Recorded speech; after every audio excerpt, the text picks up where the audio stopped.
শাকিব খানের বরবাদ মুভির নায়িকা ইদিকা পাল মারা গেছেন। এই নায়িকার মৃত্যুর যেন মানতে নারাজ সাকিবিয়ান ভক্তরা। কিভাবে মারা গেলেন এই নায়িকা, বিস্তারিত থাকছে ভিডিওতে।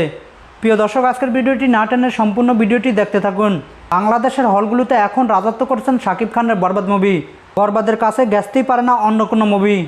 বরবাদ মুভিটি মুক্তি পাওয়ার সাথে সাথে এই মুভিটি নিয়ে আলোচনা এমনকি সমালোচনার তুর্গে ছিল।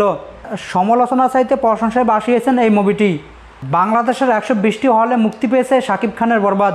সবগুলো হলেই ছিল হাউসফুল টিকিট না পেয়ে অনেকে তো হলের ভিতরেও ভাঙচুর করেছেন।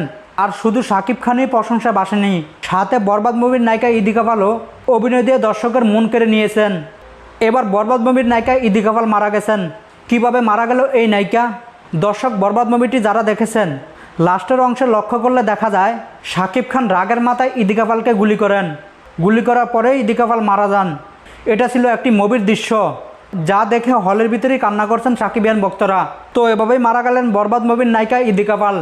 দর্শক, এই ইদিকা পালের অভিনয়ে দর্শকের মন কেড়ে নিয়েছেন। সবার মুখে মুখে এখন ইদিকা পাল আর শাকিব খান দুইজনের জুটিই সবার কাছে ভালো লেগেছে। দর্শক, যেভাবে বরবাদ মুভির প্রশংসা শুনতেছি, ধারণা করা যায় এই বরবাদ মুভিটি 300 কোটি টাকারও বেশি আয় করবেন।